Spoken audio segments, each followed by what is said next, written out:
Welcome to the Apartment Investor Pro podcast, where we talk about how to be a more successful multifamily investor with a focus on using technology to boost your business. And now your host, Todd Heitner.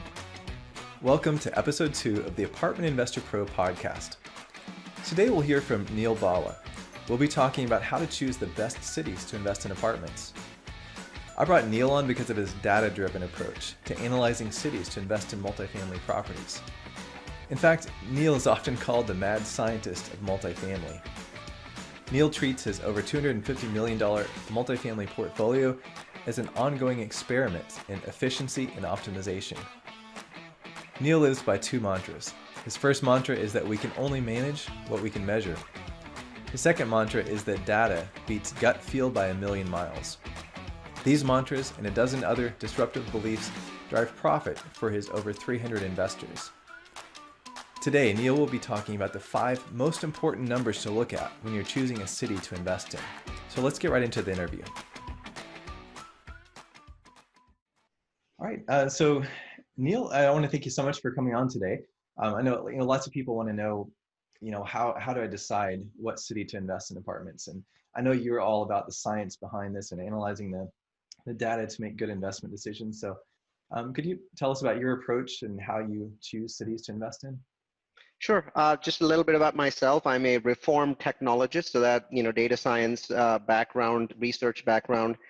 And I got into real estate to invest my own money. And when I was doing it, I was looking around to see, whether there were clear templates that existed for how to find the best cities to invest in and how to find the best neighborhoods to invest in. And I found them, but they were really expensive. And I realized that people had to pay a great deal of money for these. So eventually I said, I think some of the things that they're doing are really available in the public domain. So they're just taking existing data and putting it together and playing with it and then charging a very large amount of money for it. And what if I could build a template that was free and was forever meant to be free that other people could improve as well? So I would give the toolkit to people and then they would do whatever they wanted with it. Hopefully they wouldn't charge other people because the goal was to keep it free. And so it took a number of years to kind of develop a template. And then eventually I realized that it wasn't enough to just talk about cities, that you had to talk about cities and neighborhoods both. Because all great cities have, horrible neighborhoods. Like Phoenix downtown is a phenomenal place to invest in, but a mile and a half away is the Phoenix jail, right? The prison. And that area, you do not want to be there after 5 o'clock in the evening, right? So all kinds of bad could happen to you if you're there in the evening. So I realized it wasn't just cities; you had to find the best neighborhoods. So the initial set of metrics that I built were 5 metrics for how to figure out if a city is a good place to invest in for a 5-year, 10-year run. And keep in mind, all of my metrics are based on a minimum hold of 2 to 3 years. Because if you want to do a 12-month flip or a 9-month flip or a 6-month flip, then you're using a different set of metrics. You're looking at the city's heat as opposed to looking at its fundamentals, right? So that's a different methodology, and I don't get into that. I'm more of a buy and hold person. I'm not saying 5 or 10-year buy and holds, but at least 2 years. So I built those 5 metrics for cities, and then I built 5 for neighborhoods. So we'll talk as much as we can within the time frame of this podcast. I know this is a short podcast about those. So after thousands of hours of looking at data for hundreds of cities in the United States, here are the 5 things that appear to directly impact your pocketbook. These are the things that make the biggest impact. And I tried lots and lots of different metrics. People ask me all the time, why don't you have this metrics? Why don't you have schools in there? And the answer is, what I found was that if I used metric A, and then I looked at metric B, and then sometimes I would take out metric B like schools, and I would end up with the same results. So then I said, metric B is good, but metric A has the same meaning, has the same benefit. So I'm not going to, plug another unnecessary metric and make it easy, because my goal was that I didn't want a black box. I wanted something that was simple enough that people understood. You know how in the stock market, they have these algorithms that are so freaking complex that only the guy that built them can understand them, right? I wanted something that was straightforward, that people actually understood, but also I wanted to be able to look at a property in a particular city and be able to measure all of these within 10 minutes. Because I found that if I built something that took hours to do, people wouldn't do it. And then they would go back to their gut feel, and data beats gut feel by a million miles. right? So it had to be simple. So I stuck with 10 metrics, 5 for neighborhoods, 5 for cities. And basically each metric takes roughly 1 minute to do. So, in 10 minutes, you can basically say, this building is the most awesome one I've ever looked at, or it's the shittiest one I've ever looked at, or something in between, right? And the other part before I get into the metrics is to understand is, you're not trying to get all 10 of them right. You're not trying to get 10 checkboxes. You're trying to, in your investment area and within your scope, trying to get as many checkboxes as possible, right? So something that has 7 checkboxes is better than something that has 5, right? But what we're not saying is, well, it only has 7 out of 10, so you can't invest in it. That is not the intent. The intent is to basically be able to measure different properties that are coming to you and say, which one's better, right? That was the goal. So you don't have to be very sticky about it. And I'm not either. I will often take, a city that has 4 checkboxes out of 5, instead of a city that has 5, but is really expensive. Okay. So back to the metrics, right? So let's first talk about the city metrics. And there's 5 city metrics. And one of them, the last one, jobs, is a higher weightage. So we'll leave that one to the last. The first one is population growth. What I found was that if I wanted my rents to grow, and really in rental real estate, appreciation comes from rent growth, right? You get higher rents, you make more cash flow, but then you also make more appreciation because the next guy likes it, right? So you get rent growth. Rent growth gives you both cash flow and appreciation together. And where does that appreciation come from? It comes from shortage, from scarcity. And the best way to create scarcity in the market is to have population growth. Because if there's more people coming into that market, some portion of them have enough money to buy a home, they're going to compete with you as a landlord, and they're going to take properties that would have been rented out of the marketplace, which allows you to jack up your rents because there's less rental properties in the marketplace, right? So, population growth is very important. And so what I found was that using Google, you can type in population, population space, the name of whatever city you're looking into. So let's say you're looking into Columbus, Ohio, you type in population space, Columbus, Ohio, and Google gives you a very nice graph. And this graph is very interesting. What I want you to do is using a mouse, mouse over the population number for the year 2000, and then mouse over the latest number. So right now it's 2017, and you might say, wait a minute, it's 2020. That's 3 years old. Why would I want to look at that data? My answer is, firstly, that's the free data that you have access to. If you want to pay thousands of dollars for tools, do that. But what I found was the data that was 3 years old still pointed me in exactly the same direction as the data that costs thousands of dollars and is 2020 data. So cities don't change over years, they change over decades. So it's okay to use older data. If you're super nitpicky about it, buy housingalerts.net or localmarketmonitor.com, buy those multi-$1,000 subscriptions, and you'll end up in the same place. So bottom line, population growth, mouse over 2000, mouse over the latest data number, and you're trying to see a delta between those two numbers that's about 21.5%.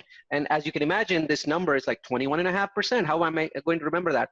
I'm going to give you an Excel spreadsheet, so it'll have all this information in there. So that delta of 21.5% of population growth over, let's say, 17 or 18 years is really the minimum that you want to see, because those cities, people are competing for fixed assets like real estate. We're not creating any more land, right? But we're creating more people all the time. So you want to go to places where there's a lot of those people. And then the second metric takes from the first. If there's a lot of population growth, there's going to be a lot of income growth. So now the income numbers are on a website called city-data.com. That's city-data.com. Go in there, plug in your city, and then scroll down about 6 inches, and you'll find that there's a line that says household income in the year 2000 was this. And then household income in the latest year, which right now I think you have 2017 or 18 data, is that. And what I want you to do again is use my Excel spreadsheet, which I'm going to give you, to compare those two numbers together. And now you want something that is about 32%. So in that same time frame. So you want your income growth to be faster than your population growth. Why? Because if income growth is outstripping your population growth, what's happening is there's demand for stuff like real estate. So 32% growth over that same 16, 17 year time frame, and city data, one line, two numbers, plug it into my Excel spreadsheet, get a thumbs up, get a thumbs down, move on, right? And the third one is related to the first two, which is housing prices, right? So about 1 inch below that city-data page that you're looking at for whatever city that you're putting in, there's another line, and it says median household or condo value. And once again, it has a 2000 number, and it has the latest year number. Those two numbers, you want them to be about 42% apart. Now remember, these numbers are all going to change next year. They're going to get higher. Next year it might be 44%, or it might be lower because of the coronavirus related recession. I might drop the numbers, right? And you can get that data from me for free. We don't have a product related to this. It's meant to be given away for free. So next year you can come to my website and look at what we are doing and take the updated Excel spreadsheet, which has all these formulas. So you see a 42% growth in income level. That makes a lot of sense now. People's incomes are growing so they can keep paying more rent every year. And the higher your rent grows, the more your cash flow and the more your appreciation, right? The appreciation really comes from that cash flow. So if your cash flow is going down, your appreciation is not going to be below zero. So that's the third number. Let's pause briefly to thank our sponsors. When we come back, Neal will share with us the last two numbers you need to look at in choosing a city to invest in apartments. Do you have a website that gives you credibility and captures leads? ApartmentInvestorPro.com can help you get a professional website today. Typically, building a professional website can be a real pain, taking thousands of dollars and months of your time. One syndicator said it took him 10 months on his own. Another had to go through 3 different companies before getting something usable. ApartmentInvestorPro.com makes it quick and painless. All the design and content is already created.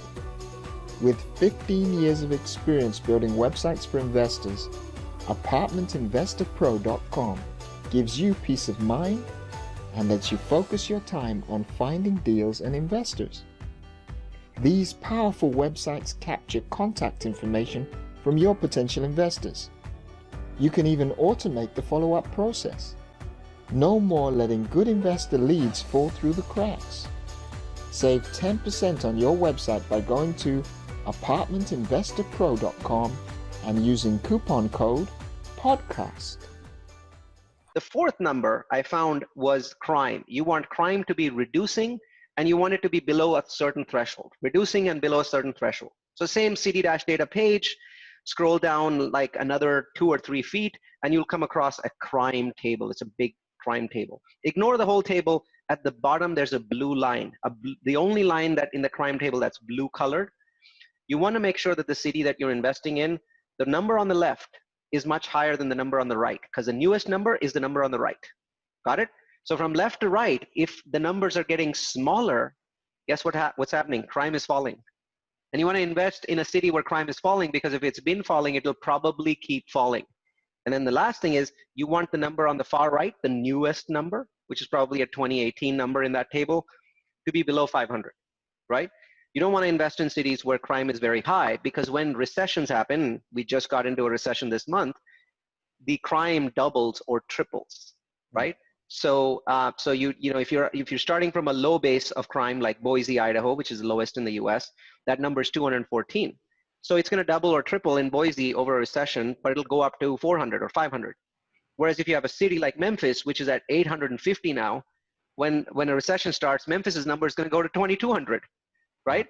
And so imagine the difference between those two, and imagine the amount of trouble you're going to have in the middle of that recession with a property in Memphis compared to a property in Boise. Now, there's lots of great places to invest in Memphis. It's a great city.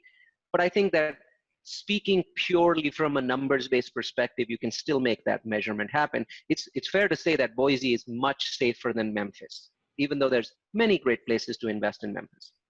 So that's number 4. And the final one is jobs. The job data is the only one that you notice that I'm not looking at 10 years and 15 years. Because the job data is instant gratification data. What's interesting is we're recording this on April 21st, 2020. And I've been teaching this for 4 years, and nowhere has that final metric proven itself to be more important than this month. So the United States went from having 3.5% unemployment last month to God only knows what number this month. Nobody even knows, but it's some astonishingly high number because 23 million people have just filed for unemployment. And you immediately see that the entire real estate market froze, right? It froze. I mean, there is no real estate market right now. There's no transactions going on. It just froze because of jobs. If you can't have your head wrapped around jobs, you can't do real estate and make profit. So these numbers are on a specific URL, and that URL is very long, so I'm going to mention it here, but I'm going to tell you about that Excel spreadsheet. The URL's in there. It's departmentofnumbers.com/employment/metros. This is my favorite freaking page on the whole internet. It is so powerful. You go to this page, it is the ugliest page that you can imagine. It's a table, but the beauty of the table is in the numbers, not in the way that it looks. It doesn't have any fancy graphs or maps. So what you're going to have to do is every month go to this page, copy the data into Excel, and then name it whatever that month is, you know, April 2020, May 2020. Make sure you look at it at least 3 or 4 times. On the right, on this page, the final column on the right is the percent job growth in the last 12 months. You want that number to be higher than 2% in the city that you're investing. There's hundreds of cities in the list. So there's plenty of cities that are above 2%, okay? There's also plenty of cities above 3%. So, and there's city above 4, and there's cities above 5. 5 is very rare. And right now, I'm sure this month there's nothing like that, but obviously over the next few months, things will correct. So what I like to tell people is 2% is a good city to invest in. 3%, you're really, really happy because you're going to make a lot of money. At 4%, you're buying champagne bottles. At 5%, you're dancing naked in the street with the champagne bottles, right? So, I mean, if you can get into a 5% city at a reasonable price, nothing like it. Obviously, they tend to be expensive, but there's cities that nobody's heard of that are consistently above 4. One of them, St. George, Utah. Always above 4%, right? So it's a haven. Utahns are rich. They buy second homes there. There's education. There's a large university, Dixie State. There's, you know, Zion National Park is 20 minutes away. So 3 million people show up there. Not right now, but 3 million people normally show up there to enjoy themselves. So there's a lot of expensive sporting good places and a lot of outdoor sports in the area. It's beautiful, gorgeous looking place, lots of tourism, lots of Airbnb. So those kinds of places, you know, growth rates of 4%, 4.5% are not unusual. So you benefit from that. So I tell people, the point of my system is to make you a lazy investor. You're going to be a lazy son of a that's going to basically go and check all of these things off and find these cities that nobody knows about, like Dalton, Georgia. Who the heck has heard of Dalton, Georgia, right? But that's the whole point. You know about Dalton, Georgia. Other people don't, but Dalton, Georgia has a phenomenal place to invest in, right? I have a property there with 154 units. And in the middle of coronavirus, I have $2,000 of delinquency on 154 units. Why? Because the tenants are terrified that they can't find any other place to go to. If I kick them out, they can't come back, right? So those kinds of places are marvelous to invest in. St. George is like that. The city of Washington, Utah, which is part of the St. George Metro, has the lowest vacancy rate in the United States, right? So nobody wants to leave because they can't find any other place. So these metrics get you to the point where you can make these lazy decisions. Now, having said this, you go out and buy a crap property, that's on you, right? That's on you, absolutely on you. So those are 5 metrics. These are the 5 metrics of picking cities. And then there's 5 metrics of picking neighborhoods. There's no way that I could possibly fit in that into, you know, a podcast this short. So here's what I've done. So you have 2 choices. One, go to www.multifamilyu.com. That's multifamily followed by the letter u.com. Click on the Learn button at the top. And there is a 3-hour video course. And you can, you know, in that course, you can see me for 3 hours, but you can also see my screen on the top left. So you can, you know, I'm switching back and forth between my video and the screen. And I'm actually showing you every part of this. And then I'm giving you a set of rules, which is a PowerPoint deck with 10 slides, 10 rules. And then I'm giving you an Excel spreadsheet, which takes those 10 rules and gives you, you know, entry points. So you make an entry and gives you a thumbs up or gives you a thumbs down using color. It says, yeah, this is a good thing or a bad thing, that sort of thing.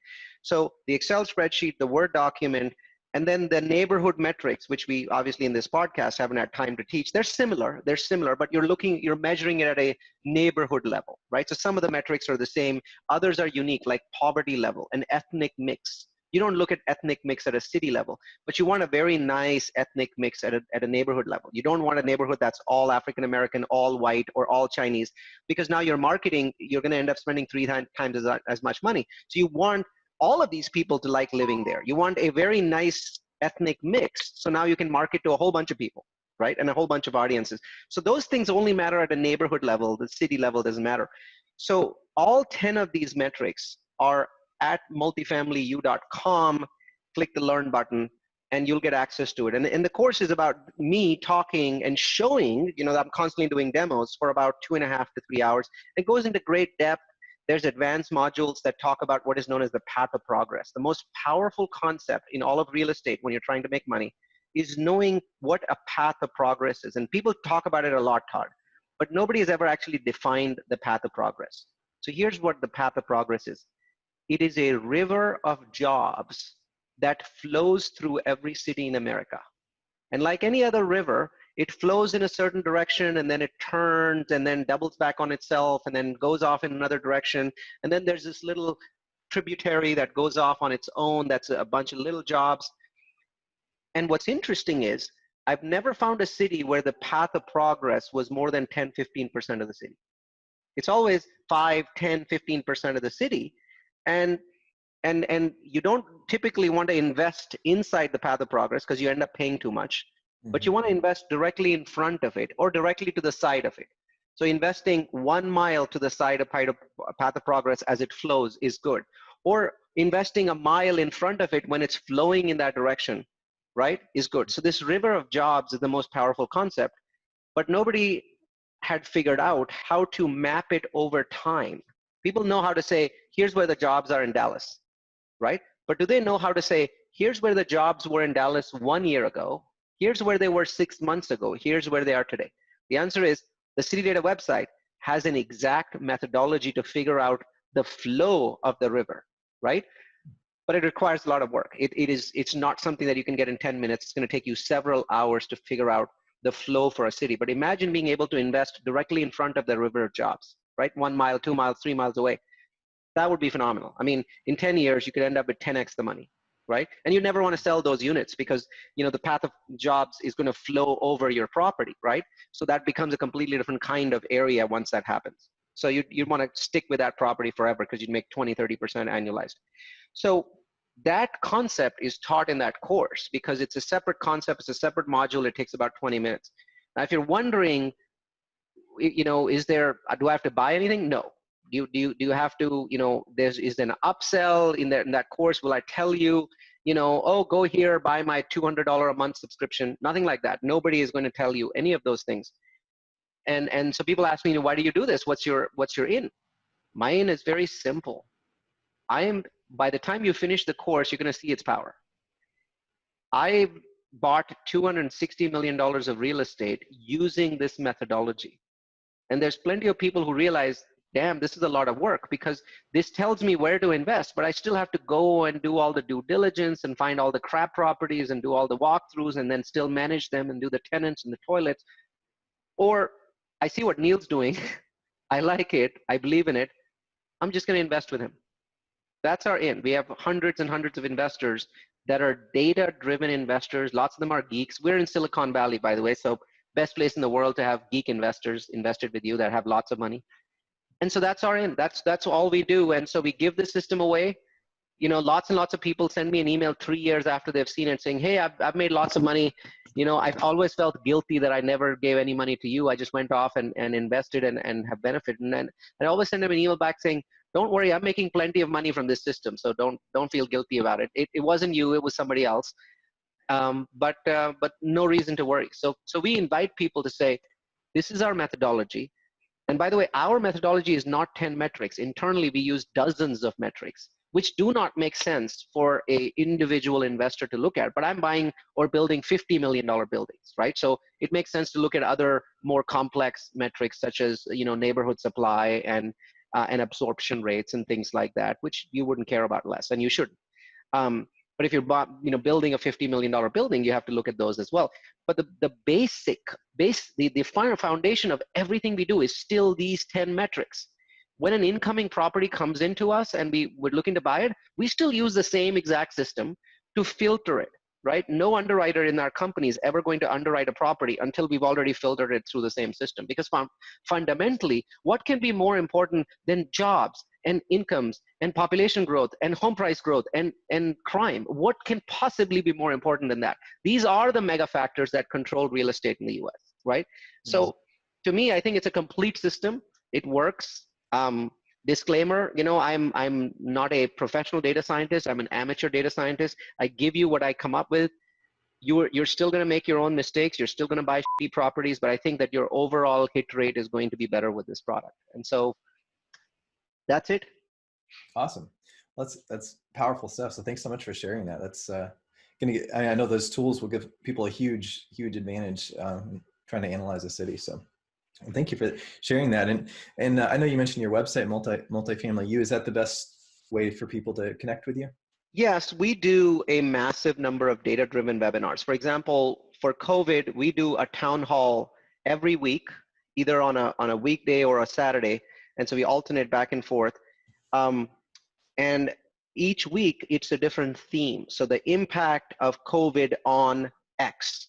So one day it's multifamily, the next day it's syndication, the next day it's single family, the next day it's senior housing, then student housing, right? So we're doing different concepts right now because that's what people want to hear about that are in real estate or interested in real estate. And then when we don't have COVID-19 in our lives, we do webinars on pertinent topics of different parts of real estate. We're looking at industrial. We think industrial, by the way, is a phenomenal asset class because America has realized that having 4 days worth of toilet paper in the supply chain was a really bad idea. Right? So obviously our supply chain has to change now, where our healthcare supply chain has to change. We can't have 4 days of PPE in the United States. I mean, that was just you look at it now and in hindsight you go, who the came up with this idea that we should only have 4 days worth of everything, right? So to me, I think that the way we do things in America is going to change, and that 4 days is going to go to like something more reasonable, like 15 days, right? You can't do 15 days worth of food, but you can do 15 days of everything else. And I think that when we do that, the industrial needs, the logistics needs, the flex demand is going to go through the roof. Amazon already can't hire enough people. I think they've hired, 250,000 people in just the last 4 weeks, right? So obviously some of those people are not going to get unhired. They're going to stay hired with Amazon at this new level of e-commerce usage. So we think industrial is phenomenal. So we do webinars about that as well. And so that knowledge you can gain at multifamilyu.com. And once again, these are pitchless enterprises. All we do is tell people, here's our data, here's our philosophy, and some of you will invest with us, and we're happy with that. Awesome. All right. Well, thanks so much. We really appreciate you sharing all that information. Well, thanks for having me on the show, Todd. Okay. All right. Well, thanks a lot and have a good day. Thanks for listening to this episode of the Apartment Investor Pro podcast. Be sure to subscribe to get the latest episodes. Also, visit our website at apartmentinvestorpro.com and connect with us.